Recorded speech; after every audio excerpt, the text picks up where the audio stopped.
Ya le puse grabar clase. Listo. Entonces, queridísimos amigos,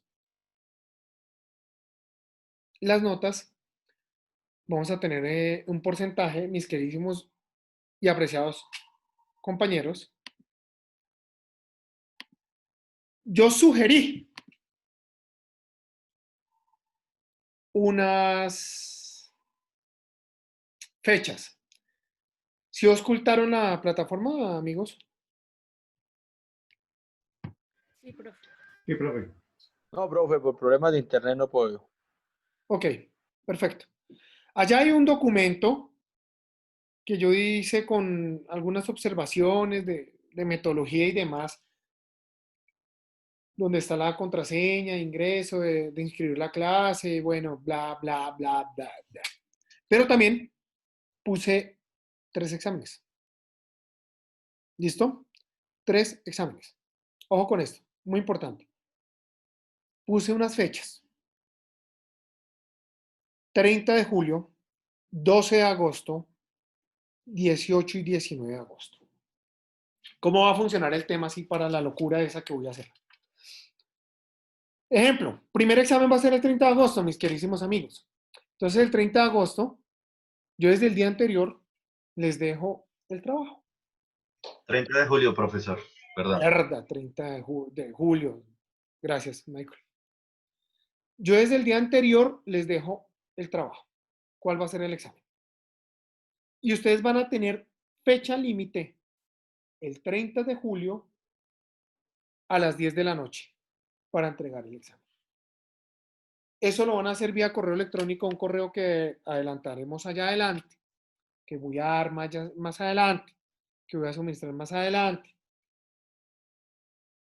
Lo que quiere decir es que están en la potestad de entregar el examen antes de las 10 de la noche. Quienes lo hagan antes, yo lo voy calificando de una vez, porque ese día no hay clase. Es día de examen, punto. Es más, el examen está diseñado para realizarse dentro de las 2 horas. Solo que, como a mí me regalan todavía, me dan regalos del Día de la Madre, porque soy una madre con todos, eh, yo lo dejo desde el día anterior. ¿Por qué? Porque es que ustedes trabajan, porque es que ustedes tienen otras obligaciones, porque además están viendo otra materia y van a tener un caos completo de trabajo. Entonces yo soy un poco solidario con ustedes y quiero ayudarles a eso. Me encanta que algunos prendan cámara porque eso de sentirse hablando a un computador y viendo solo fotos es un poco cansón. Listo, gracias Luz. Otro punto importante, queridísimos amigos. Y viejo John, la colaboración así inmensa. Yo no me voy a gastar 1 hora de mi clase llamando lista. No lo voy a hacer. Quiero que John me ayude con ese punto. Pero no lo vamos a llamar así porque sí. ¿Cómo me puede llegar a ayudar John? Y es para que lo tengan ustedes muy presentes.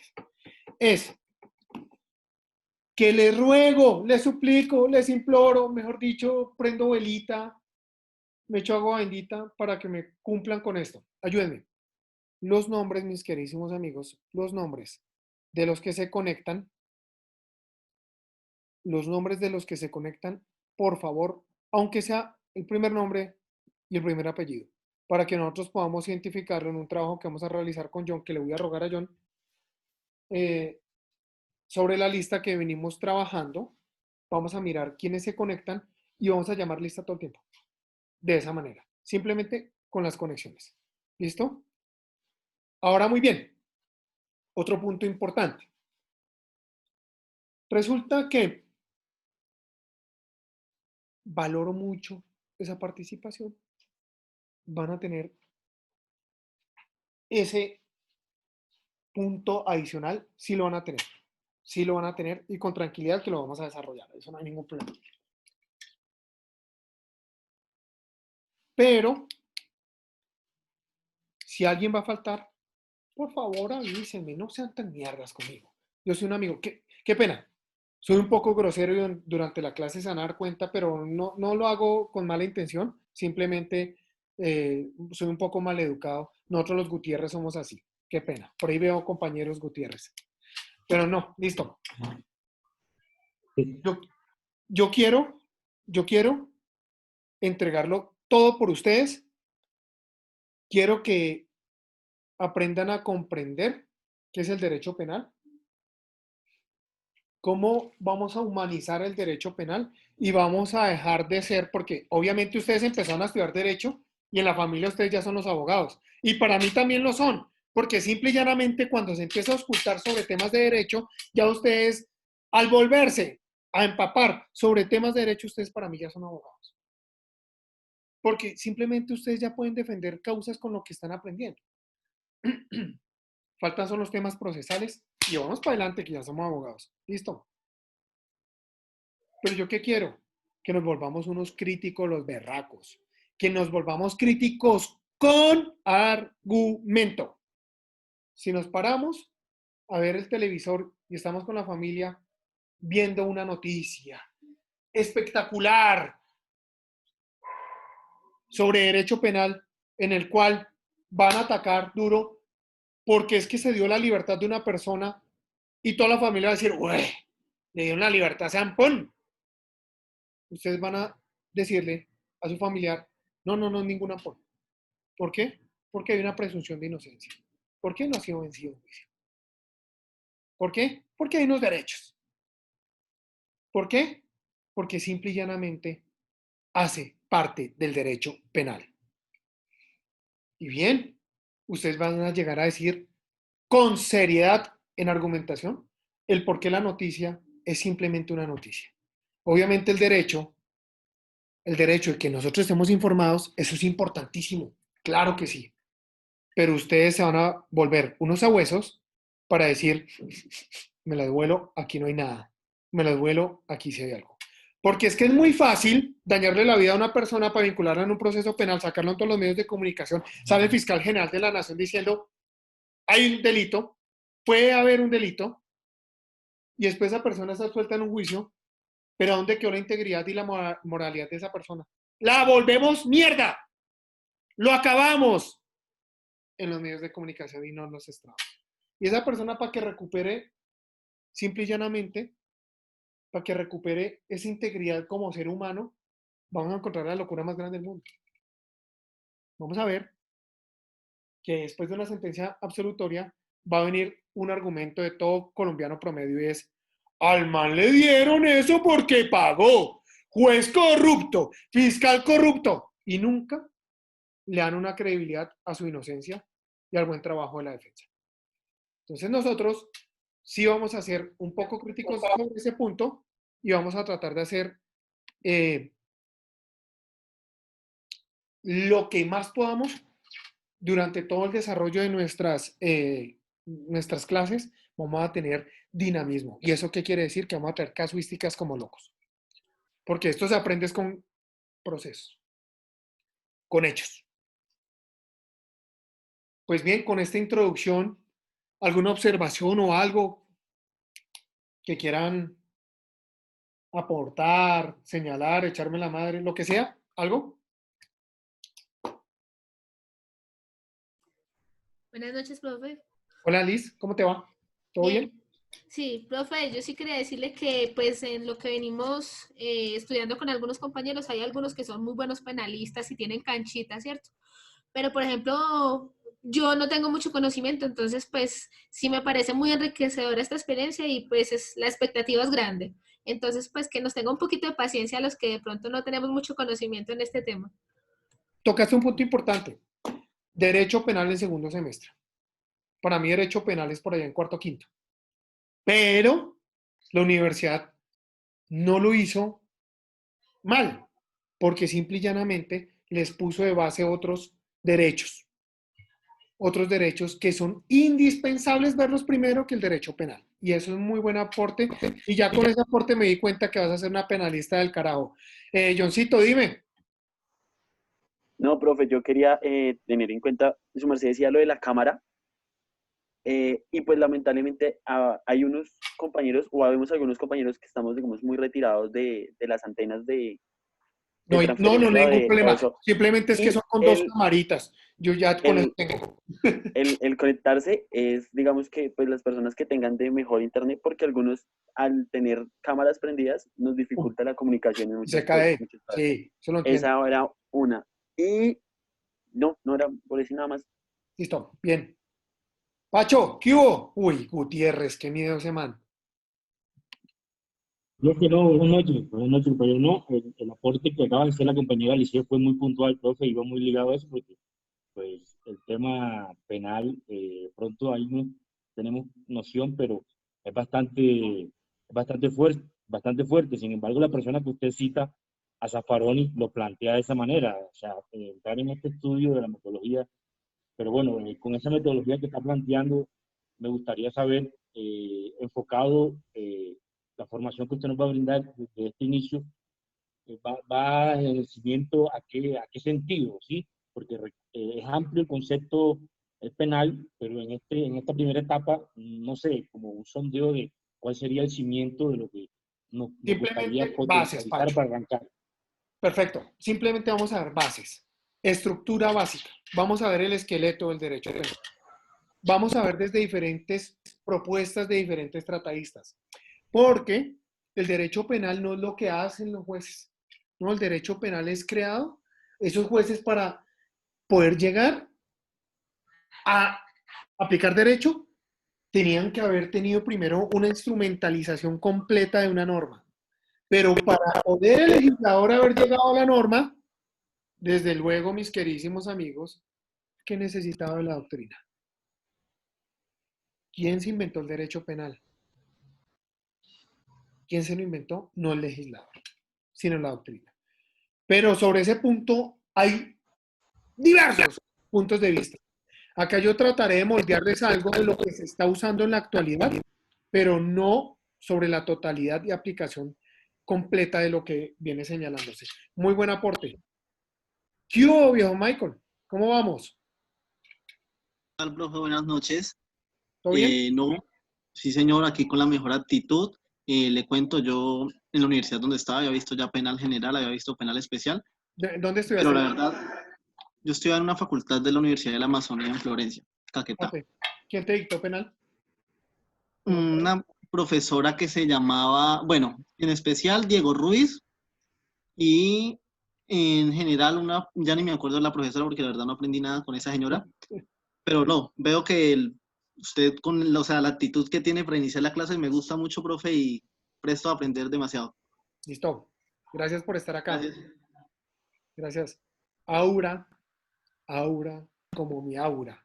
Doctor, ¿cómo está? ¿Cómo te Mire, va? no, no me he quitado de la pantalla. Me encanta cómo habla. De verdad, sé que voy a aprender muchísimo y sé que mis compañeros también. Y sé que al final de esta materia le vamos a agradecer. Yo ya siento que usted es un gran profesor. Gracias. Les voy a enseñar a corrernos a cachetadas. ¿Listo? Porque eso es lo Ujú. que hace el penalista. Sí, Cachetada. así Y el es. lomo de hierro. Bien. Ujú. Oscar, ¿qué hubo? ¿Todo Profe, bien? ¿cómo está? ¿Cómo le va? ¿Sí está No bien? sé, de casualidad puede haber como un laboratorio de una audiencia, así sea virtual, para poder enriquecer la clase Bueno, en la... los que quieran asistir a mis audiencias van. Aquí hay uno de los alumnos que ha ido a unas de las audiencias mías. Pero yo, sin embargo, les voy a colgar algunas cositas. Gracias por recordarme un punto porque eso llegó ahí por añadidura. Yo tengo un canal de YouTube donde subo las clases, ¿no?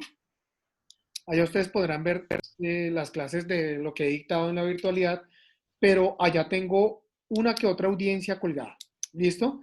Obviamente, mi misión no es que ustedes se me contaminen ya con el tema de audiencias. No, porque hasta ahora vamos a ver la estructura del derecho penal. Pero sí, por lo menos para que piensen desde los institutos jurídicos que vamos a desarrollar. Oiga, ¿cómo se maneja esto? ¿Cómo es bla, bla, bla, bla, bla? ¿Listo? Pero muy bien. Ivonne, Profesor, buenas noches, ¿cómo está? hola, ¿cómo te va? Muy bien, profe. No, es simplemente hacer como un comentario con relación a su preámbulo y es que a mí me parece muy importante y siempre lo he tenido en cuenta un dicho y es que uno debe ser tan cuidadoso con lo que dice y con lo que hace, porque es muy fácil llevar una gallinita a la cima de una montaña, desplumarla y luego bajar de la montaña y pretender ponerle de nuevo sus plumas.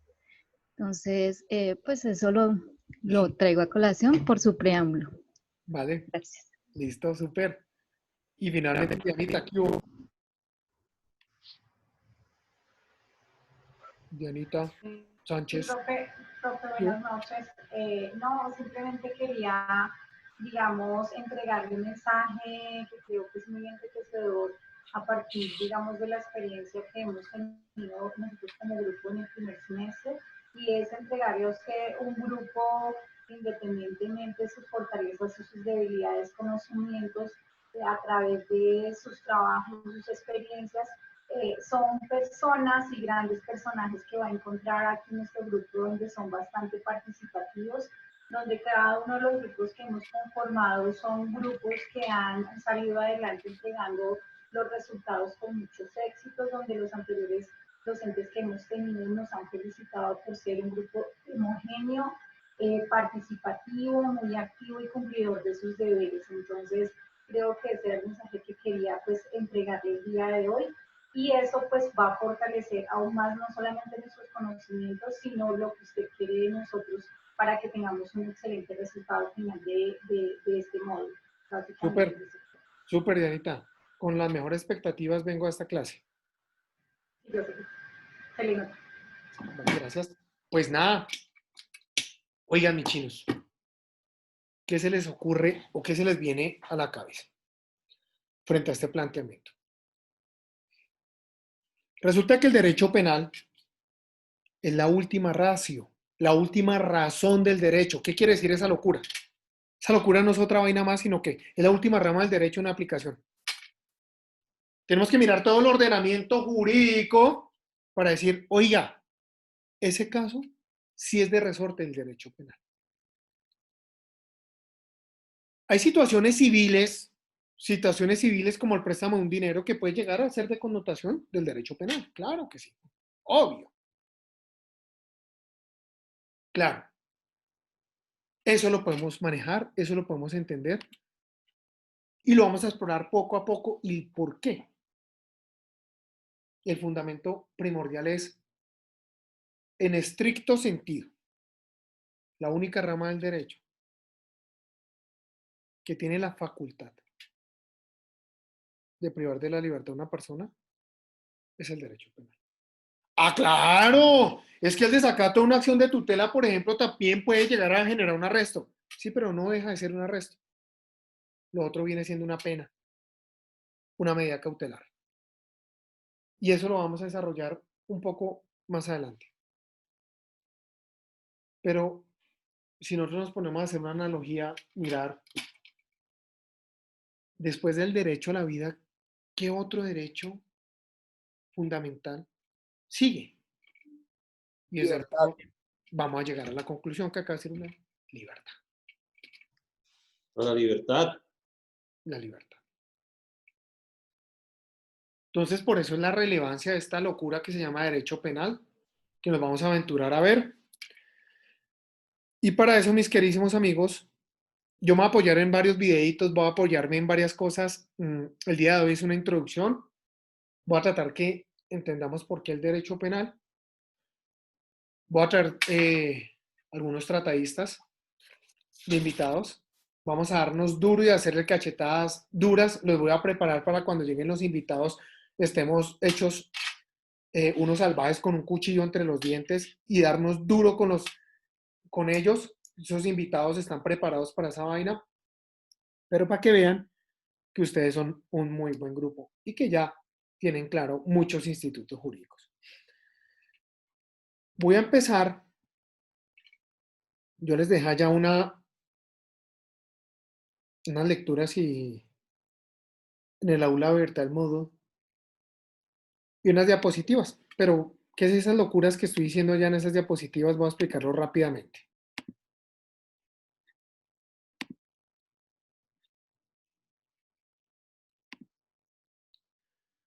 Función del derecho penal. vamos a ver una definición que es el jus penendi y que es la dogmática penal. Ah, bueno, se me olvidaba. Los que quieran seguirme en Twitter, consorcio raya abajo AB, en Instagram, consorcio raya abajo de raya abajo abogados, y en Facebook, consorcio de abogados especializados. Me pueden echar la abuela por allá los que quieran. Listo. Definición de derecho penal. Para poder determinar una definición de derecho penal, nosotros tenemos que instituir, oiga, ¿cuál es el autor que vamos a citar para la definición de derecho penal? Porque, ¿qué es el derecho penal? Yo creería que sería una facultad que se le da al Estado para perseguir o juzgar conductas antijurídicas que puedan llegar a concebir situaciones de menoscabo o vulneración de bienes jurídicos tutelados. Listo. En eso que dije, nadie entendió nada, ¿cierto? Pero vámonos a Raúl Eugenio Zaffaroni, el argentino más querido por mí, aparte de Messi. ¿Y alguien me regala lectura de lo que estoy poniendo en pantalla, por favor? Yo, profe. Bueno, Michael. Ahí va. Raúl Eugenio Zaffaroni. Conjunto de leyes que traducen normas tuitivas de bienes jurídicos y que precisan su alcance, cuya violación se llama delito e importa una coerción jurídica particularmente grave, que procura evitar nuevas violaciones en el derecho. Gracias.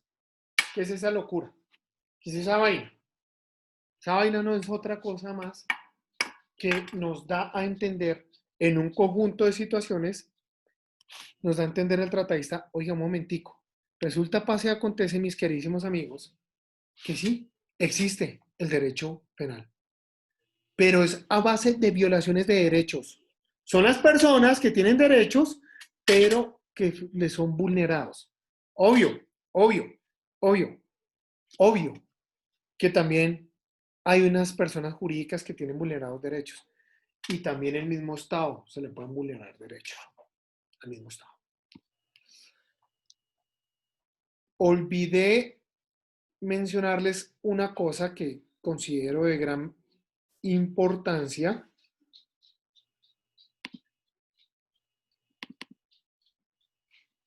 Ya aquí lo encontré. Y es este. Entren a modo y espero que ya hayan hecho esta lectura. Por lo menos en otra materia, ¿no? Un segundo. Esta. ¿Ven en pantalla? No, profe, no se ve. No. Mierda, pero No, profe. es que cuando uno es bajado de la montaña, muy berraco. Listo. Ahí está. ¿Han visto esta hermosa obra, mis queridísimos amigos? No, profe. No, señor. Por poquito. Jodan. ¿En serio? No. Es buenísima. Creo que vimos apartes de Jean-Jacques Rousseau, creo. ¿Sí? No sé si de las mismas obras clásicas de siempre. Tiene que ser. Puede ser. En introducción. Sí. En hermenéutica sí vimos algunas cositas pequeñas. Ok. Más o menos va a decir el contrato social. ¿Alguien sabe qué es el contrato social? Contrato social suena como como a los deberes que tenemos con la sociedad, como a lo que nos, no sé, de lo que estamos guiándonos, no sé, algo así, no sé. Ok. Algo con la sociedad. Bien. Oscar, ¿qué hubo? Es un pacto, es un convenio entre la misma sociedad de obligaciones y derechos que tiene el individuo en un entorno social. Está mejor, sí.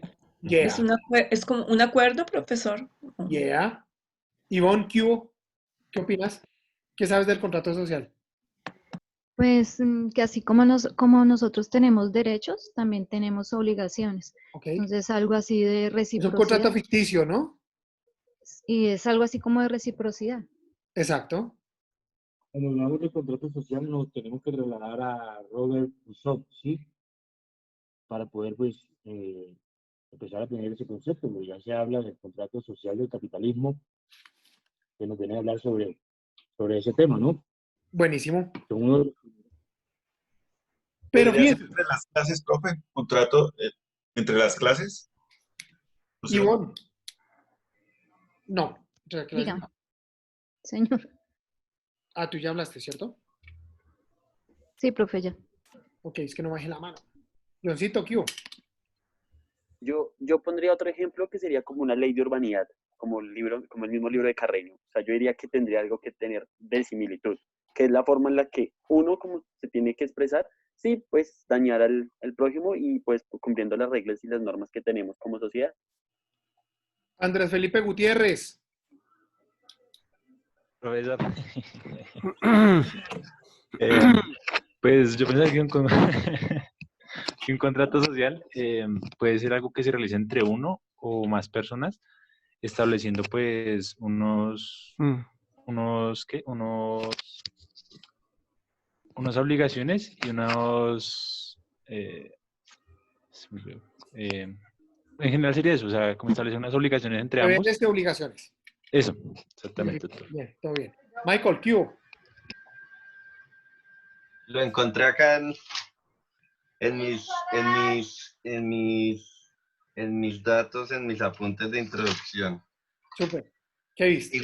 Igualdad y libertad en la sociedad. Ajá. Dice de Jean-Jacques Rousseau. Perfecto. Ujú. Súper. José, ¿qué hubo? Profe, buenas noches. ¿Cómo te Pues, va? profe, muy bien, profe, gracias a Dios. Pues digo, contrato social es un contrato consensuado entre varias personas, las cuales buscan un fin o un bien común.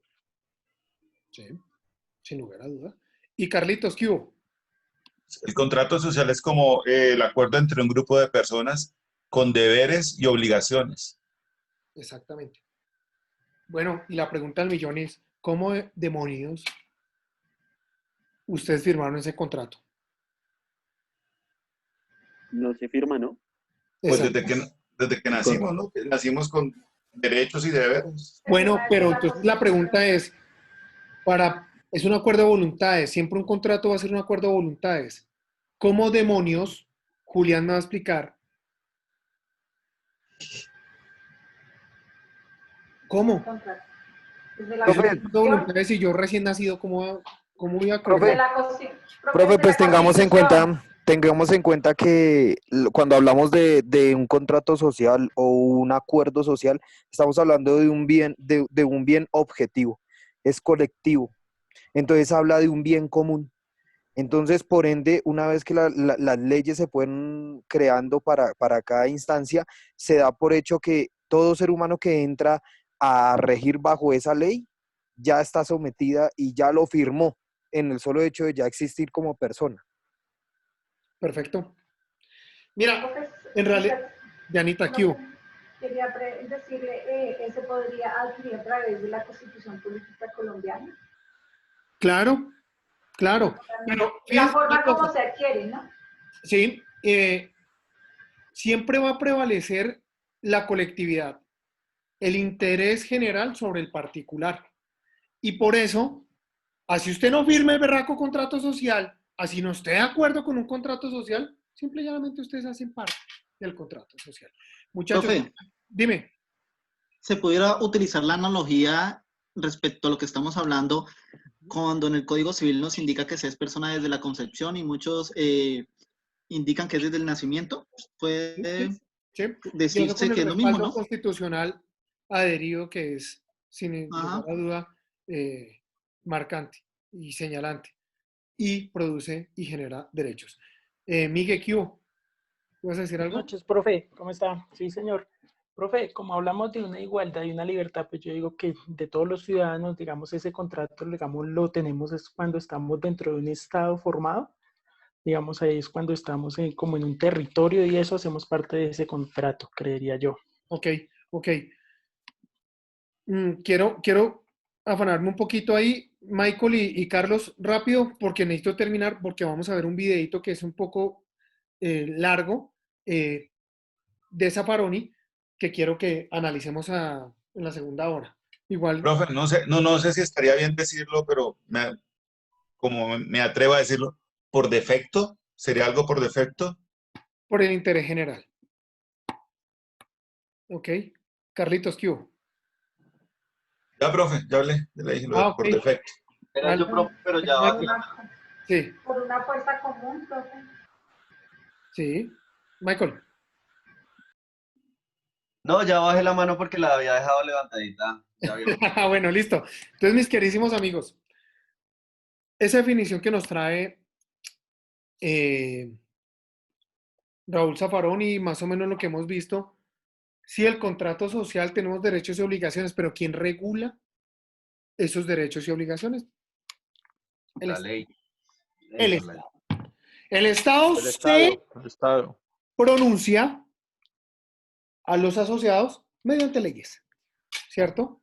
Coerción. Entonces, ¿quién es el encargado de hacer valer las leyes? ¿El legislador? El Ejecutivo. La ¿El rama ejecutiva. ejecutivo? No. Los jueces de la No. ley. ¿No el legislador? El legislativo. Perdón, no. El legislativo. Sí. Porque No, ellos son los que crean las leyes para No, que ellos se son los que la cumplan. emiten.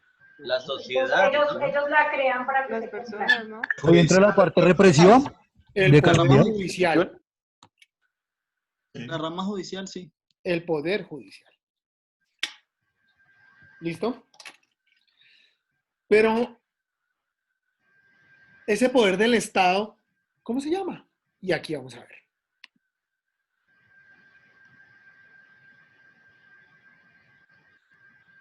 Esto se llama jus iunendi. Y vamos a ver el derecho penal subjetivo. ¿Qué es el jus iunendi?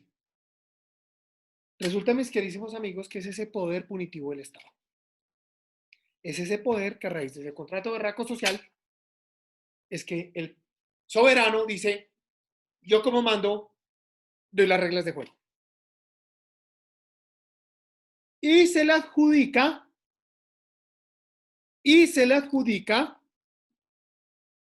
ese derecho a penar o sancionar. Ojo, tengo mi discrepancia con el punto de castigar, pero eso lo vamos a ver en fines de la pena.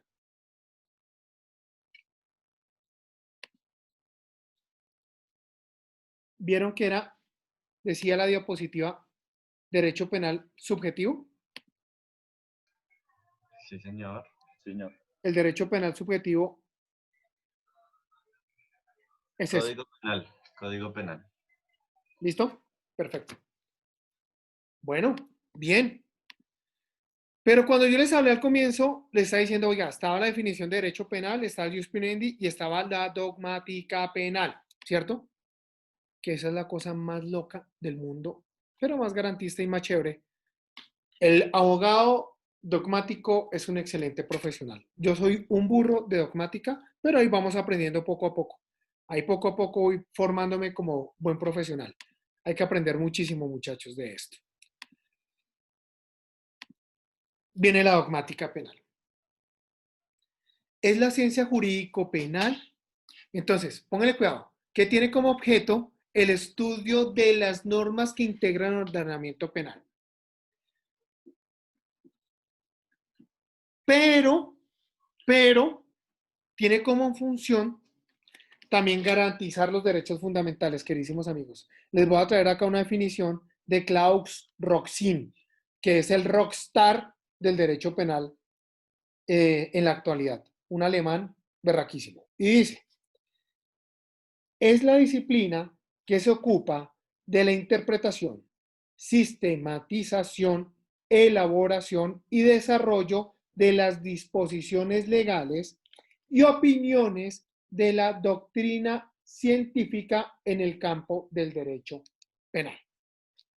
Estábamos viendo nosotros que ya habían unos generadores de la ley, que habían unos generadores de derecho, perdón. ¿Cuáles son los generadores de derecho?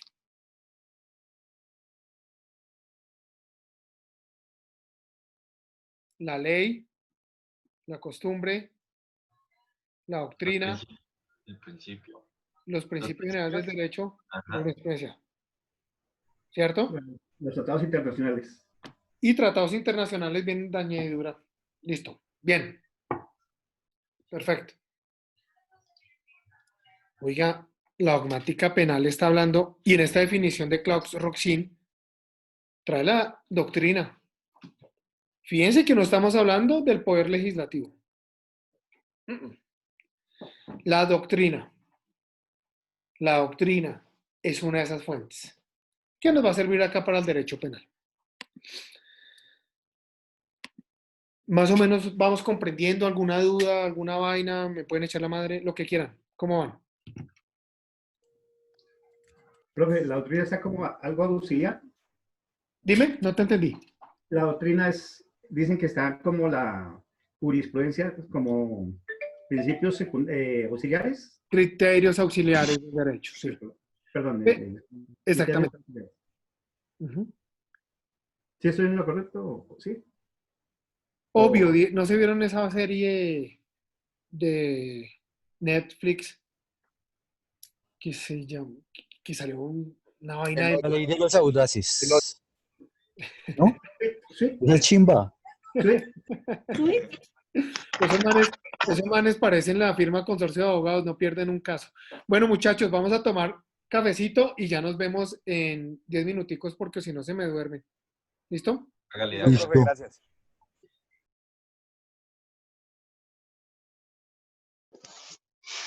A ver, este man si es de los nuestros, nos deja tomar café. Por fin.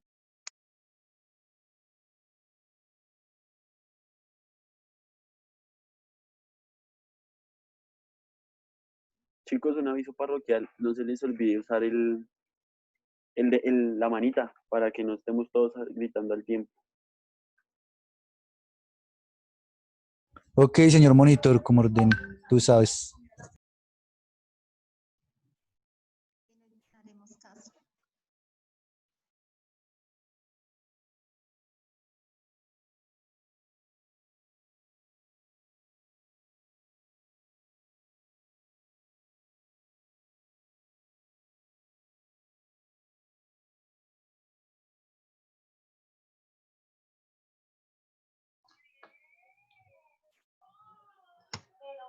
¿Alguien me deletrea Klaus Roxy? Por favor. Klaus, C-L-A-U-S, R-O-X-I-N.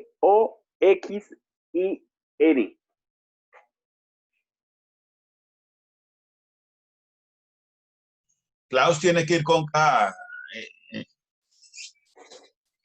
Gracias, chinitos, ya lo encontré. Así como en la película Santa Cláusula.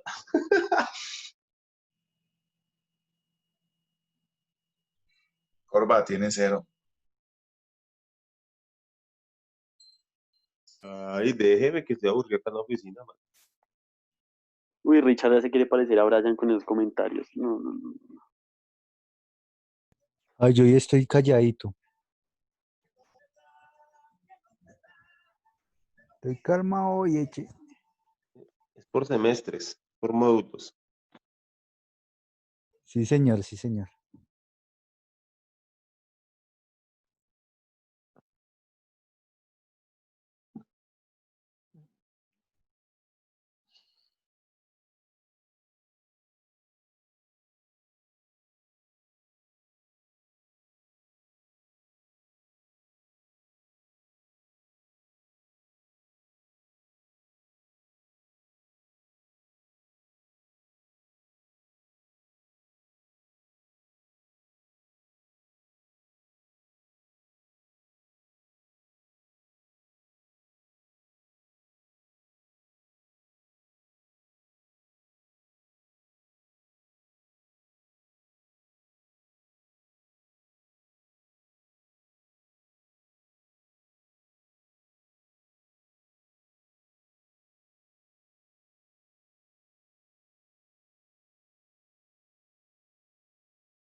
Yo, chinitos, ¿cómo van?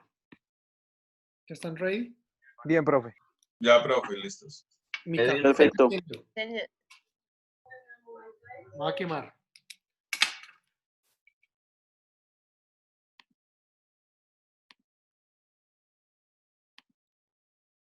Nos fuimos con Raúl Eugenio.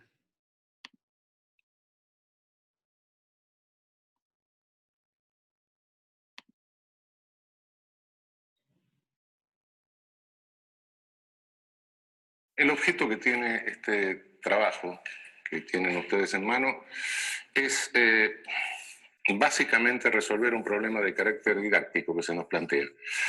Hace 30 años, 40, era mucho más fácil explicar la teoría del derecho penal porque confrontaban en realidad dos modelos. Dos modelos, bueno, bastante racionales. En realidad podía ser criticable uno, el otro, uno optaba, pero de cualquier manera era bastante más sencillo que hoy, que tenemos que lidiar con 4 o 5 modelos y los tenemos que explicar, porque de lo contrario estaríamos omitiendo conocimientos que son vigentes en el campo de la ciencia jurídica. Entonces, lo que se nos plantea es la enorme dificultad para poder explicarles a ustedes desde el inicio un panorama con semejante complejidad, hacerlo comprensible y que no crean que los penalistas en realidad somos un conjunto de orates que discutimos teorías sin fundamento y que en definitiva no terminen tampoco comprendiendo cómo opera un modelo dogmático penal.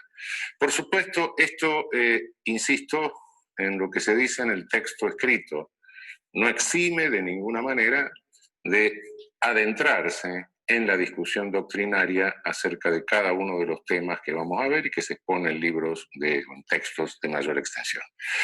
Pero básicamente lo que nos proponemos, dada esta dificultad, es que tengan sintéticamente un modelo. A partir de ese modelo, de la comprensión de ese modelo, se facilita la comparación con los restantes modelos de construcción dogmática del derecho penal. Por eso vamos a exponer un modelo sin discusión doctrinaria, sin discusión doctrinaria.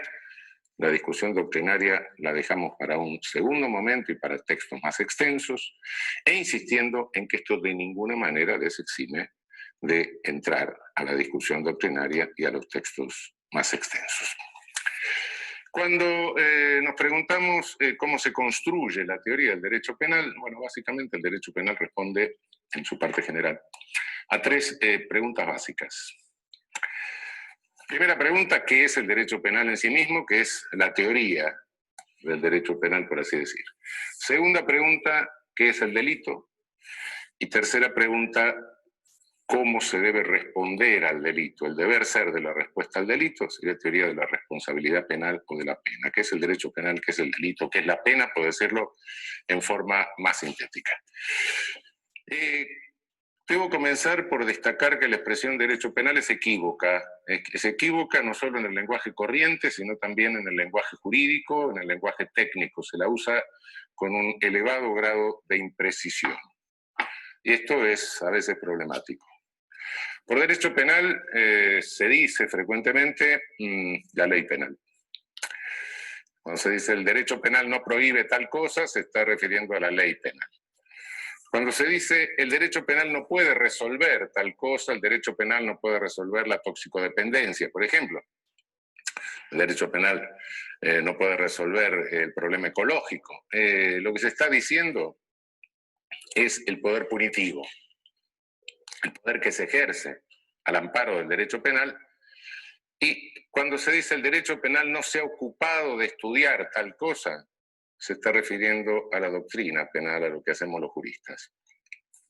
Son 3 sentidos distintos, con 3 protagonistas distintos. La ley penal la hace el legislador, el poder punitivo lo ejercen las agencias ejecutivas del Estado, por así decir, la policía, y la doctrina penal, la teoría del derecho penal, la hacemos los profesores de derecho penal.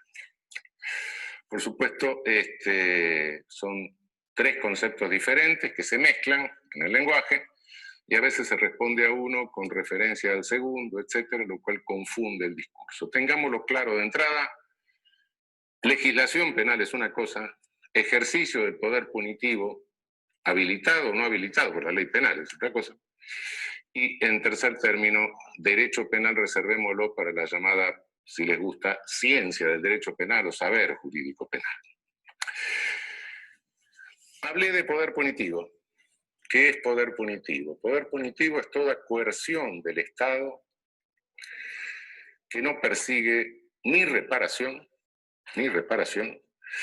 y que tampoco contiene un proceso lesivo en curso o inminente. Es decir, con esto le estoy diciendo que no estoy diciendo poder punitivo es, sino poder punitivo es lo que queda después que sacamos la coerción estatal reparatoria y la coerción estatal dirigida a contener un proceso lesivo o inminente. La coerción estatal reparatoria es la civil, es la del derecho privado. La que contiene un proceso lesivo, inminente o en curso, es la del derecho administrativo. Dicho de otra manera, cuando alguien tiene una deuda, tiene una obligación de carácter civil, tiene que pagarla. Entonces lo que se hace, si no la incumple, es reparar, obligándolo a pagar o ejecutándole un bien con lo cual se repara. Esa es la coerción de carácter privado. La de carácter público, bueno, alguien me corre con un cuchillo por la calle, aparece un funcionario y lo para.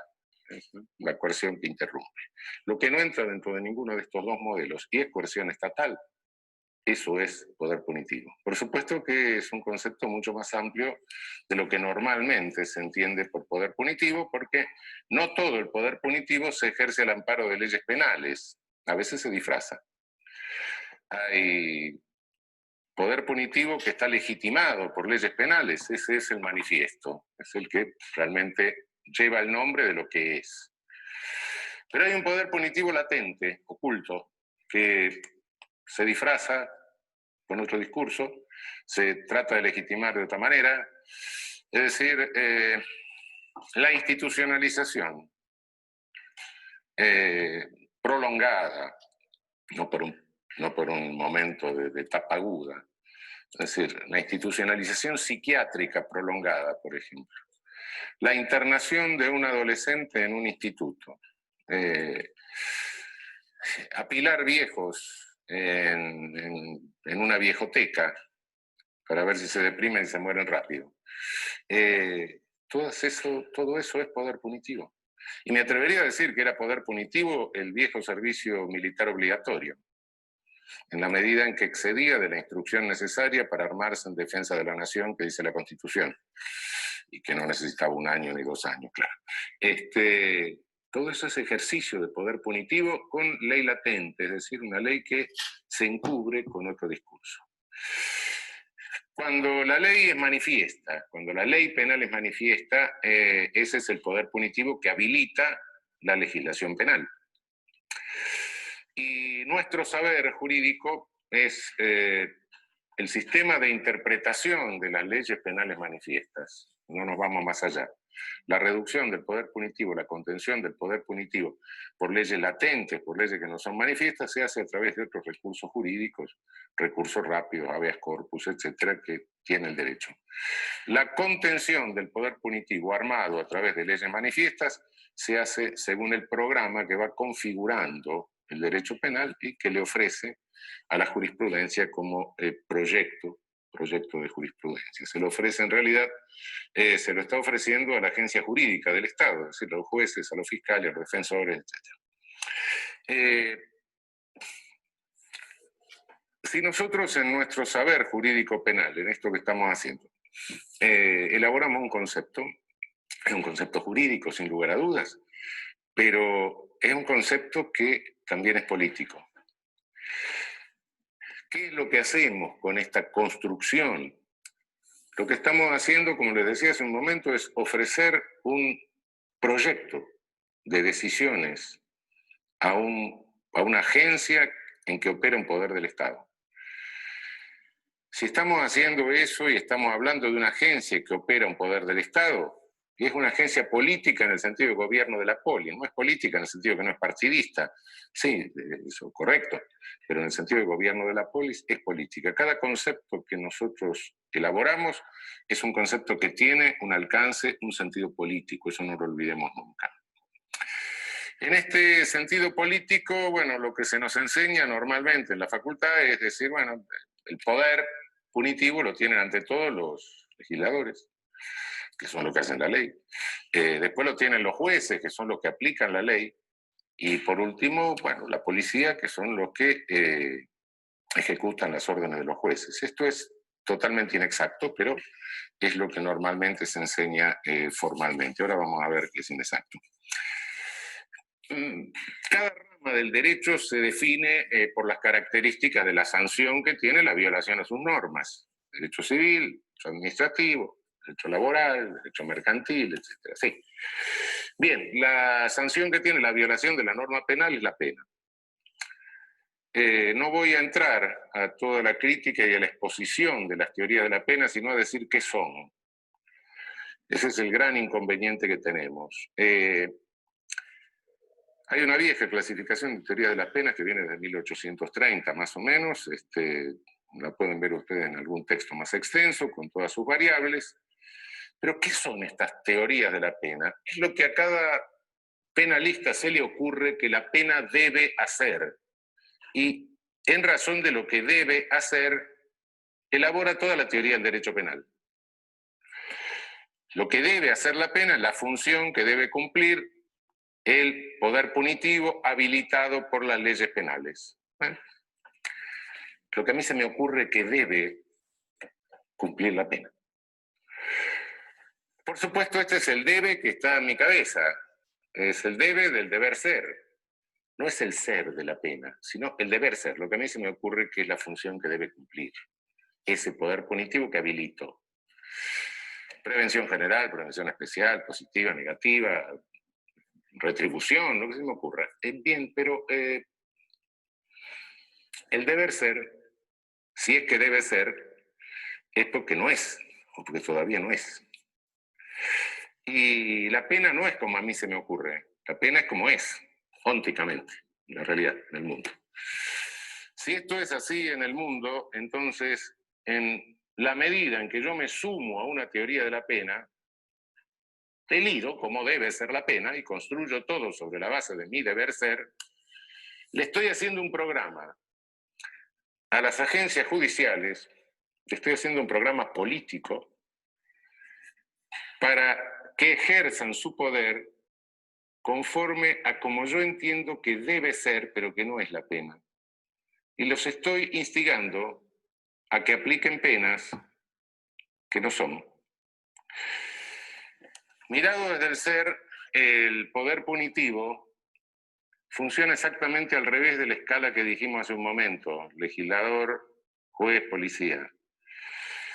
Y funciona exactamente al revés porque el legislador lo que hace es lo que llamamos criminalización primaria, es decir, un proyecto de criminalización. Ahora, si ustedes agarran el Código Penal y en alguna noche de insomnio en la canícula, se leen toda la parte especial del Código Penal, todas las leyes penales especiales, se van a dar cuenta de que algunas de esas cosas hicieron en principio, pero en segundo término se van a dar cuenta de que en realidad, si cada vez que se viola una norma o se cae en una descripción de esas, tendría que operar el poder punitivo, tendríamos que estar todos presos virtualmente. Entonces es un programa absolutamente irrealizable. Así como si el derecho civil se realizara perfectamente y con conflicto mínimo que se diera, voy a estacionar el auto, aparece un juez civil que me dice, no, el señor tiene prioridad y no usted que está mintiendo. Bueno, es una sociedad totalmente ordenada. Si la norma penal se pudiera cumplir plenamente, sería invivible, directamente no separaría la sociedad, se paralizaría la sociedad. De modo que es un programa que tiene una extensión que es absolutamente inabarcable. Las agencias ejecutivas, las agencias de criminalización secundaria, es decir, las que individualizan a la persona que viola la norma y hacen recaer el poder punitivo sobre esa persona, tienen una capacidad operativa muy, muy chica, muy limitada. La policía tiene capacidad limitada para investigar delitos, tribunales tienen capacidad limitada para investigarlos, y bueno, las penitenciarias, las prisiones tienen una capacidad de alojamiento también limitada, de modo que de ese enorme programa solo se puede realizar un pedacito.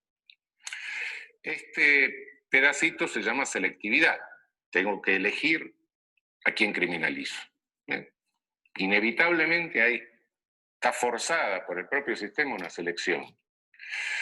Y esa selección no la hacen ni los legisladores ni los jueces, sino las agencias ejecutivas.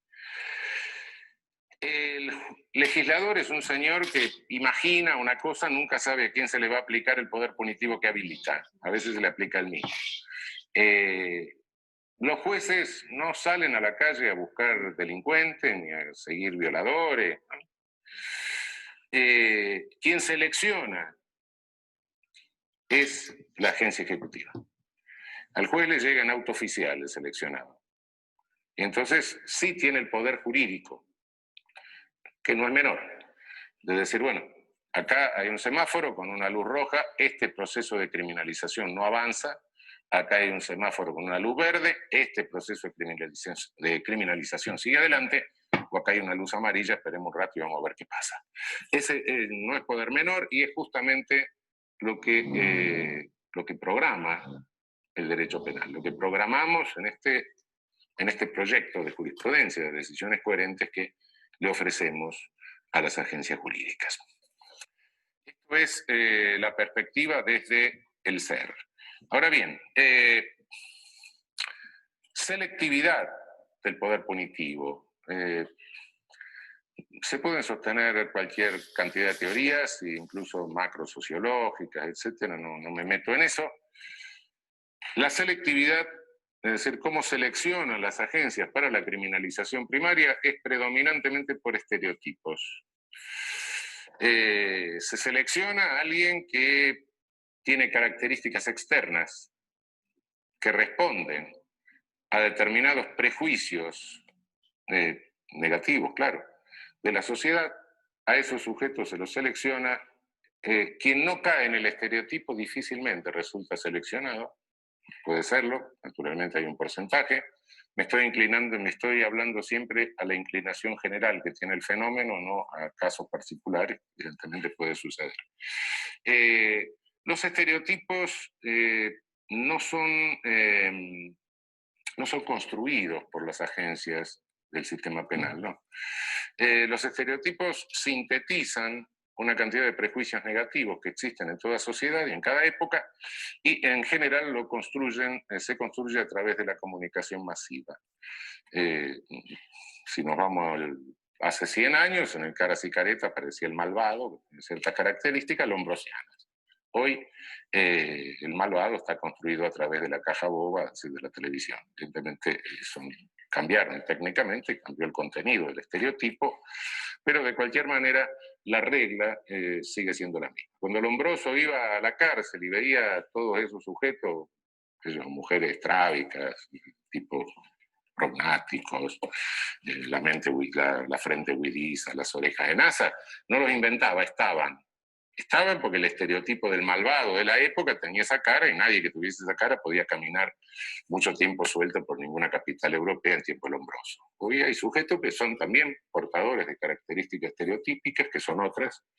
En general el estereotipo es feo, también hay un componente de tipo estético en la cuestión, pero fealdad y maldad van más o menos juntas, pero el estereotipo no es algo externo solo, sino que cada uno de nosotros en la vida es como es, con sus características externas, pero conforme a características externas se nos demandan roles.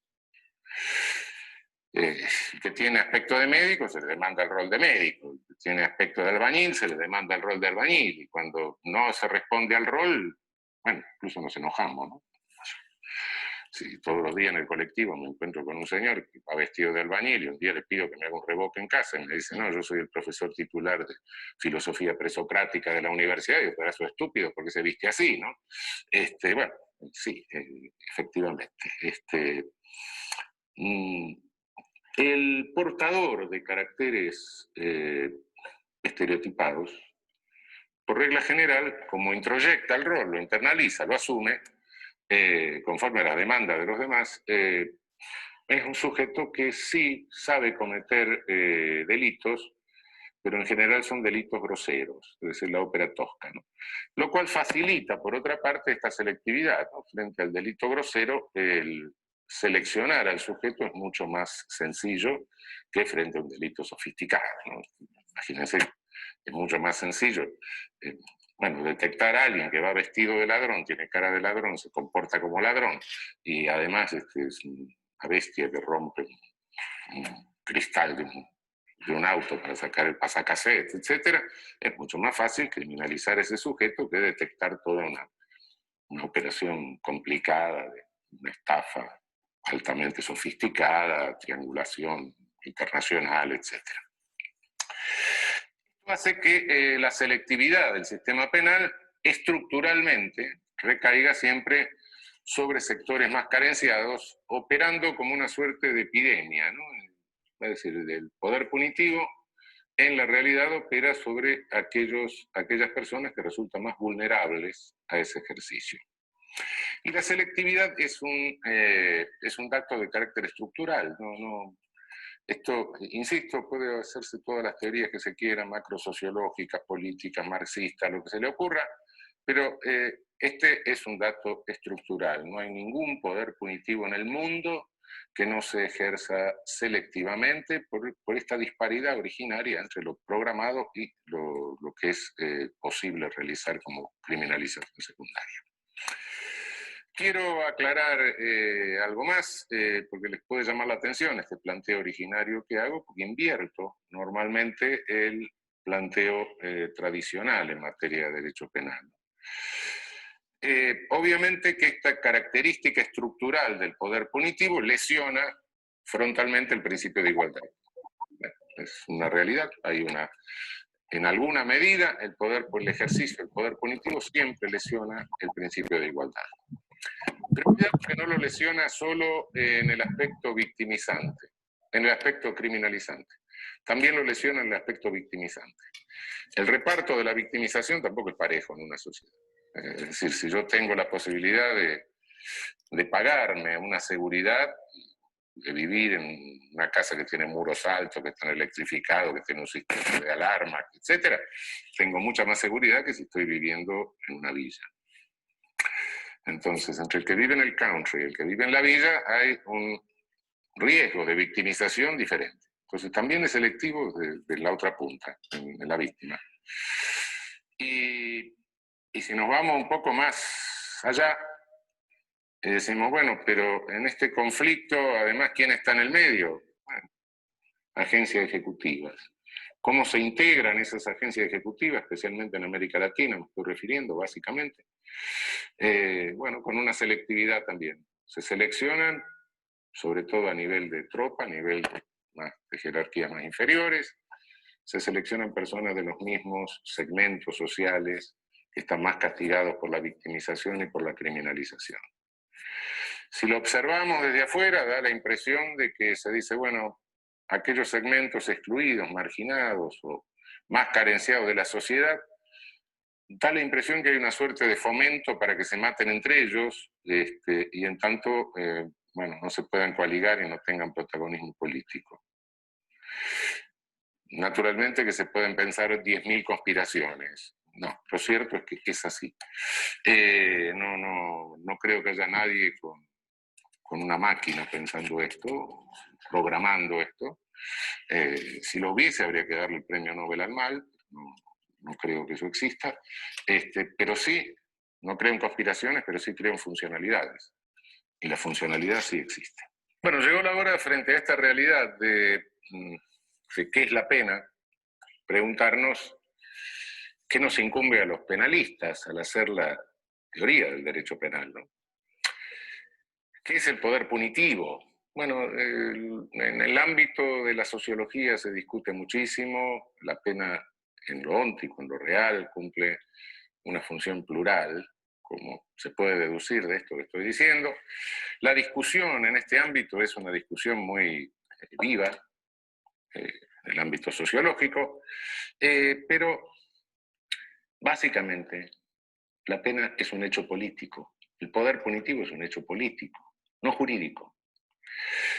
Un viejo penalista latinoamericano, quizá una de las figuras más interesantes del penalismo latinoamericano del siglo XIX, Tobías Barreto, que fue profesor en la Universidad de Recife, en el norte de Brasil,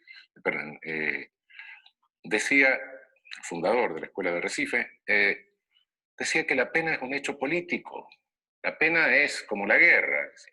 Y efectivamente la pena es como la guerra. La podemos deslegitimar, podemos decir que no tiene sentido, puede haber toda la teoría abolicionista que se quiera, pero el poder punitivo queda ahí, como la guerra está deslegitimada. Desde la Carta de las Naciones Unidas está deslegitimada, pero abrimos el diario y vemos lo que pasa en el mundo. La guerra existe, el poder punitivo existe. No porque la guerra la deslegitimen los internacionalistas en sus tratados va a desaparecer. Existe. Para que desaparezca hay que hacer otra cosa. No escribir tratado de derecho internacional. Y para que el poder punitivo se reduzca y desaparezca, también hay que hacer otra cosa, no escribir tratado de derecho penal. Yo no sé si tenía razón, quién era que tenía razón, si la guerra es la continuación de la política por otros medios, la política es la continuación de la guerra por otros medios. No sé si era Clausewitz o Foucault, pero evidentemente hay una función de contención que cumple el derecho, distintas ramas, pero el derecho, frente al fenómeno de la guerra y frente al fenómeno del poder punitivo. Frente al fenómeno de la guerra está el derecho internacional humanitario como parte o capítulo de los derechos humanos, ¿no? La teoría de los derechos humanos. Derecho internacional humanitario concretado internacionalmente en los convenios de Ginebra.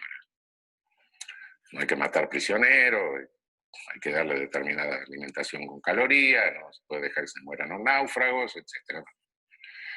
La agencia encargada de ejecución de esto es la Cruz Roja Internacional.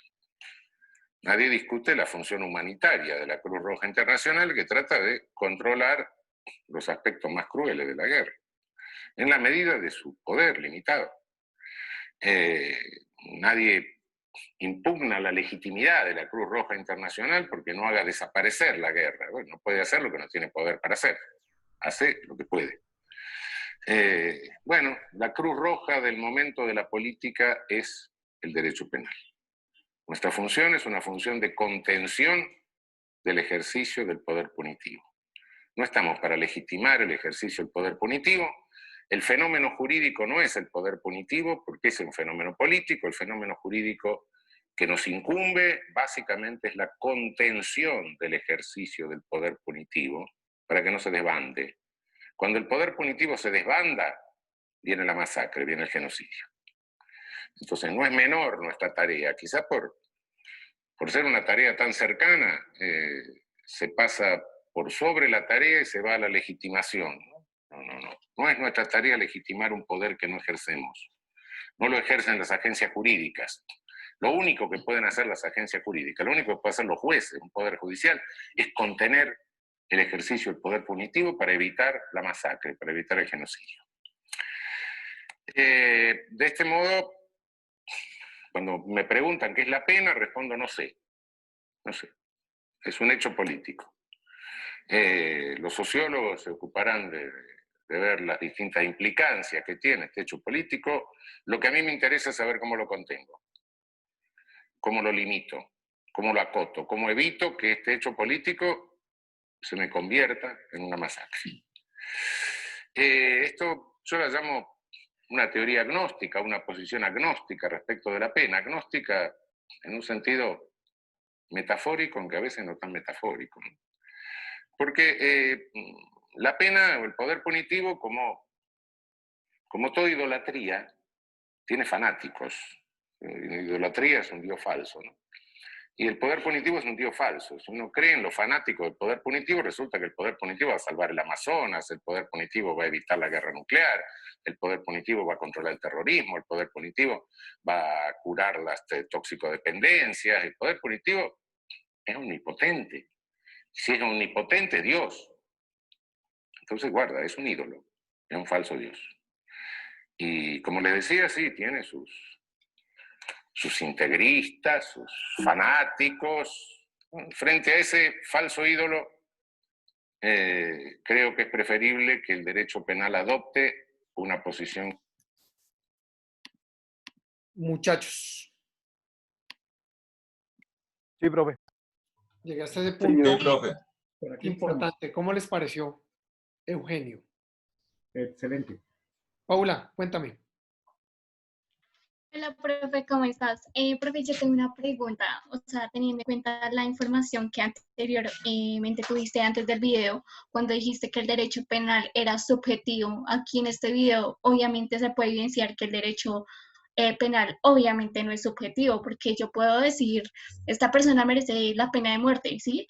Pero si nosotros lo miramos desde un punto de vista como lo decía el señor, jurídico y eso, pues, o sea, pierde como esa relevancia, de pronto no sé si tengo mal el concepto, bueno, no sé. Perfecto. ¿Qué es lo que pasa? El derecho penal subjetivo es el sinónimo de los bienes protegidos, los bienes jurídicos tutelados. Y es el sinónimo de la norma que está decantada en el Código Penal. Y el derecho penal subjetivo es el procedimiento a aplicar en el derecho penal. Lo que pasa es que, obviamente, en ninguna rama del derecho hay algo objetivamente decantado. Eso sí es claro. Todo varía y todo puede ser interpretado. Eso es muy cierto. Pero lo que sí es objetivamente claro es los bienes jurídicos tutelados que se encuentran enmarcados y protegidos desde el contrato social en el Código Penal. ¿Vale? Allá vamos a encontrar unos principios, vamos a ir adelantándonos, hoy simplemente es un asomo a todo este tema, pero vamos a ver a profundidad ese Código Penal, para abrir la puerta a lo que viene a surtirse de ahora en adelante en el penal general y luego ya al procedimental, que sí es netamente Código Procedimiento Penal. Entonces, de objetivo, en el derecho no hay absolutamente nada, reitero. Pero lo único objetivo dentro del derecho son los derechos que se garantizan a raíz del Código Penal. Es lo único que tenemos de objetividad. Julián. Profe, bueno, o sea, detallándome bien en lo del video, usted decía en el preámbulo, cuando usted habló primero del poder ejecutivo, cuando usted dijo, muchachos, ¿quién es el que detecta o el que persigue el delito? Y entonces todos empezamos, no, el legislativo, porque son los que crean las leyes, ¿no? Dijo, no, un momento, en últimas el que lo sale haciendo es el ejecutivo. No, no lo dije yo. El judicial. Yo dije el Poder Judicial. Sí, pero entonces el Poder Judicial, dentro de las 3 ramas que nosotros conocemos del poder, cabe ahí, ¿no? Porque, Sí, porque es el resulta poder que... punitivo. Ajá, entonces a lo que yo voy, bueno, mi pregunta concreta es, en ese orden de ideas, según aquí nuestra legislación, ¿cuál es la jerarquía o de dónde surge el poder punitivo aquí? O sea, porque ¿quiénes son los que lo hacen? Acá, o sea, él en el video es muy explícito y dice que el poder punitivo no es un hecho es un hecho político más no jurídico. ¿No? Y entonces no podemos entrar a confundir esas dos, ¿cierto? Y a veces se presta para dar una confusión de esas. Obviamente. Sí, Mira, la discusión más clara para demostrar que es un tema político es el tema de pena de muerte o cadena perpetua. Es el tema más político que puede existir. ¿Ya? Para poder decantar, para poder decir cuál es el poder, resulta que nosotros tenemos que mirar que el soberano es un compendio de cosas. Como nosotros podemos analizar, y tú lo acabas de señalar, hay 3 poderes. Y esos 3 poderes hacen parte del soberano. Y el soberano es el conglomerado social. Sí. ¿Cierto? Ahí sí hay una objetividad. Ajá. Sin lugar a duda. Entonces, ¿cuál es el problema? Cuando yo estaba diciendo, porque es que el poder punitivo es el poder del Estado. Pero lo que yo estaba refiriendo es, ¿quién ejecuta ese poder del Estado? y lo hacemos a través de la rama judicial. Sí, Lo vamos a ejecutar, ¿cierto? Pero, a su vez, la rama judicial va a actuar acorde a lo que el legislativo señale, sí. ¿cierto? Ah, profe, a eso, perdón, te interrumpo, pero en ese orden de ideas, cuando él relaciona en el video y dice que el poder punitivo aparenta ser omnipresente y omnipotente, pero ellos no persiguen al ladrón, ellos no acusan al asesino, ellos no buscan el delito, ellos simplemente llegan a juzgar, a decir, es esto, esto, esto.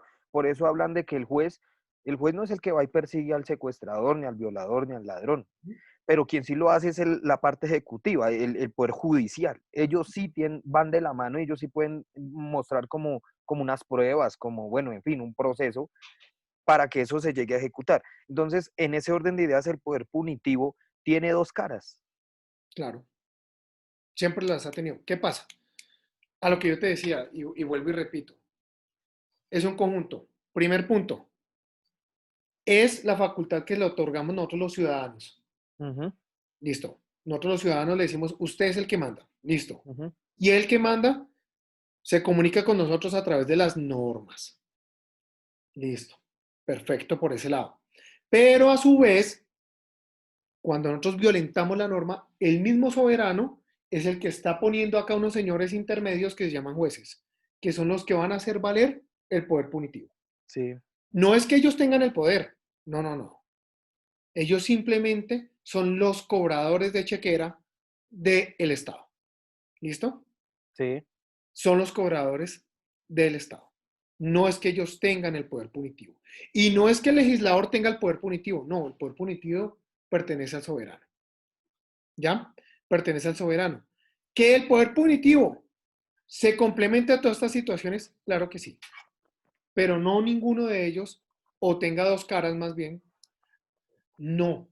En realidad, simplemente hacen parte de todo un conjunto. ¿Listo? bien, profe, gracias. Carlos.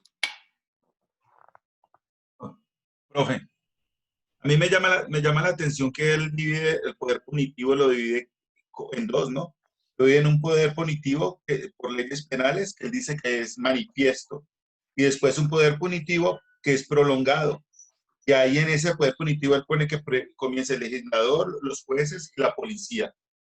¿Sí? Y en cambio en el otro va policía, jueces y las cárceles. Sí. Y ahí entonces, señor. Bien, no, continúa. Sí. Entonces ahí él dice que esto es un poder, el poder punitivo se vuelve un poder selectivo, porque va seleccionando y va criminalizando, como categorizando, ¿no? Claro. Y lo que decía Julián antes, que no es ni el juez el que sale, ni el policía, sino cada uno como que tiene su cosa que hacer. Cada uno va como una función. Como con una función. Claro, mira, importantísimo. Cuando él llegaba y decía, el hombre disfrazado, el hombre vestido como ladrón, pues es señalado ladrón, ¿no? Eso lo estamos viendo y así viene ejecutándose. ¿Qué es lo que pasa? Que si nosotros nos ponemos a mirar el trasfondo de la situación, vamos a poder entender que el poder punitivo puede llegar a ser ilimitado. Ilimitado. Y esto es lo que vamos a ver y a encargarnos en la clase mañana. Se hace necesario un límite, primer punto. Segundo punto, cuando volvemos a donde este señor, que vamos a encontrar que está mal vestido, porque él decía, oiga, inclusive los feos, los de apariencia física no normal, eran vistos más como delincuentes, que también lo vamos a ver decantadamente. Resulta que esto nos está hablando de un derecho penal del enemigo y no un derecho penal de autor, que también lo vamos a actualizar. Entonces nosotros tenemos que ver que el poder punitivo, si no se le ponen límites, va a hacer lo que se le venga en gana. Simple y llanamente, para eso están los poderes, que los poderes se van a encargar de limitar ese poder por la historia que vamos a ver el día de mañana. Porque vamos a ver qué era lo que pasaba, cómo era que se manejaba, qué era lo que se llevaba a juicio, si existían los juicios, si existían garantías o no existían. Por eso vuelvo, insisto, la dogmática es fundamental, en virtud que es uno de los límites para poder garantizar los derechos fundamentales. Es muy difícil de comprender cómo, hasta dónde y quién puede llegar a limitar, pero si nosotros nos ponemos a determinar, inclusive hay casos que toca llegar a instancias internacionales para poder delimitar ese poder del Estado. Porque el poder punitivo del Estado, si nosotros vamos a ver un juez que aplica la ley penal y violenta derechos fundamentales, podemos ver que fácilmente ese juez, sin lugar a duda, está excediendo el poder punitivo del Estado. Pero si nosotros nos vamos a la cárcel, que se supone que va a tener un tratamiento digno para un ser humano, y vamos a ver que esas personas no tienen ni dónde dormir ni dónde hacer sus necesidades, también podemos ver un exceso en el poder punitivo del Estado. Pero si ahora vamos a ver que existe una cadena perpetua, ni hablemos. Ahí podría existir también un exceso del poder punitivo del Estado. Entonces son varias circunstancias que nos toca decantar a lo largo del curso. ¿Qué me encanta de Eugenio Raúl Zaffaroni? La crítica. La crítica. Y como les dije, tienen que volverse críticos. Yo no les estoy vendiendo una postura que tiene que ser así, como lo dije y lo repito. Simple y llanamente ustedes van a escoger por dónde y el camino a seguir. Es bien interesante el asunto del poder punitivo. No lo podemos decantar simple y llanamente. Estamos abriendo, tengan ustedes la óptica, pero al final del curso vamos a tratar de mirar y volver a ese poder punitivo a ver qué comprendimos. Traemos el primer tratadista, hace una crítica directa al poder punitivo y está diciendo y hablando y mencionando, ese video continuaba sobre los límites. Pero los límites ya se me estaba metiendo con otros temas de pena y demás que lo vamos a trabajar más adelante. Diana, te escucho. Sí, profe, pues de acuerdo a lo que está estableciendo, digamos, la lectura del video y escuchándolo un poco frente al análisis, creo que el poder punitivo, lo que yo entiendo es que primero pues, tiene una potestad constitucional, que además es legítimo, ¿cierto?, frente a las leyes, la cual pues garantiza la protección de los derechos. Pero si bien es cierto, esos derechos o esos bienes que se protegen tanto de la nación como de los ciudadanos, lo que hace de alguna u otra manera es que ese poder tiene algún exceso en la cual, entre comillas, diría yo, bueno, voy a hablar con un poco revolucionario. En la vida real no se da esa protección ni se da esos derechos, por el mismo ejemplo que usted nos está dando frente a la cárcel. Se supone que deben haber unas garantías para una persona que es condenada y que obviamente dentro de la cárcel se violan esos derechos porque esas personas no están en las mejores condiciones. Entonces, dentro de estos sistemas, lo que yo veo en el poder punitivo, como lo hablaba en el video, está dividido en tres sistemas. Uno, que es el crear la ley, que es el poder legislativo. El segundo es el que de alguna otra manera lo ejerce o lo adopta, que es el judicial para mí. Y el tercero, que también lo actúa, que al final de la rama, como decía mi compañero, es el policial. Pero digamos, como esos tres sistemas, de alguna otra manera, el último lo vería yo, el policial, es como el exceso de poder frente a esa legitimidad que le da la Constitución.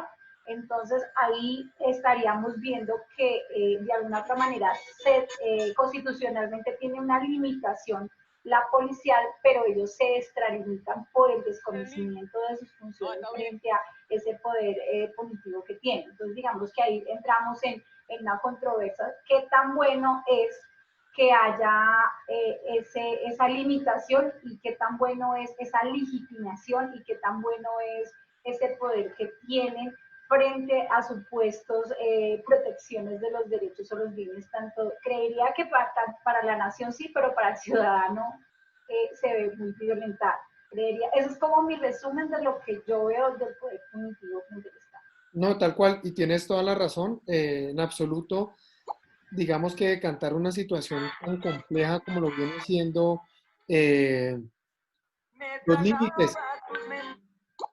los límites a ese poder punitivo, vamos a encontrar que es casi imposible encontrar una definición exacta.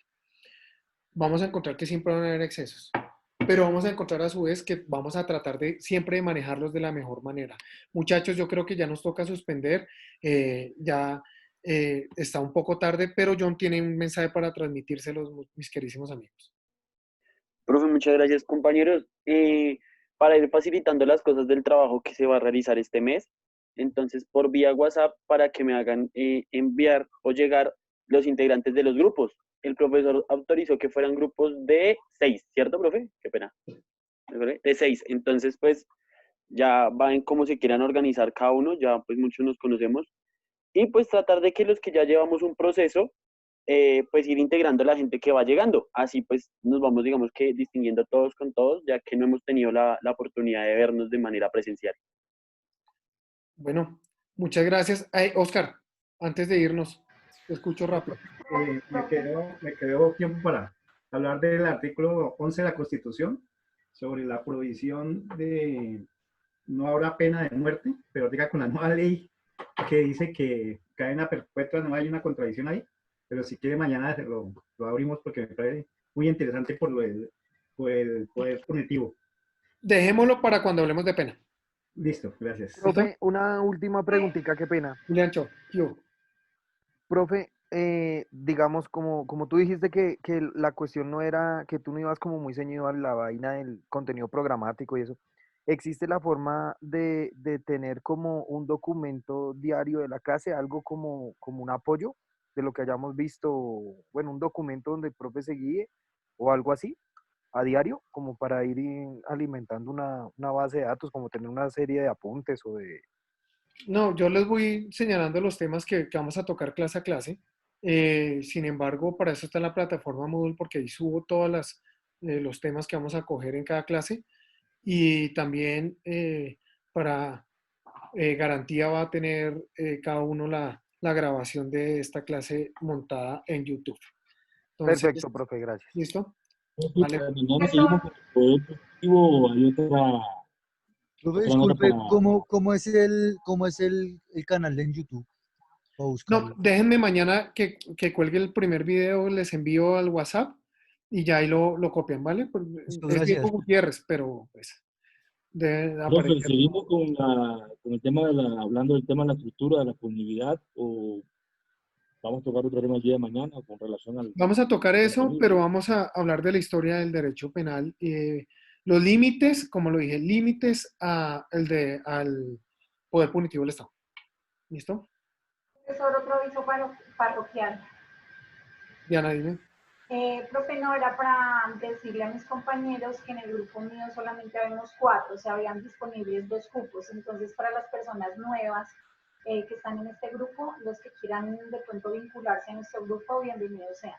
Entonces, para que por el interno los que estén interesados en unirse a nuestra casa, bienvenidos. Profe, sáqueme una duda ahí también, qué pena, profe. ¿Mínimo y máximo 6 o...? Máximo 6. Pero ¿Máximo 6? Sí. Mínimo... No me salgan con el cuento que estoy solo en el mundo, porque no quiero eso. ¿Listo? Por eso le preguntaba, profe. ¿Mínimo? No hay necesidad. ¿2, 3? 2, sí. Ok, listo. Gracias, profe. Muy amable. Muy amable. Bueno, muchachos, descansen. Buenas noches, profe. Hasta mañana, profe. Gracias. Chao, chao. Profe, gracias. Profe, hasta mañana. Hasta mañana, profe. Hasta mañana, compañeros. Que estén bien. Hasta mañana. Gracias, profe. Hasta mañana.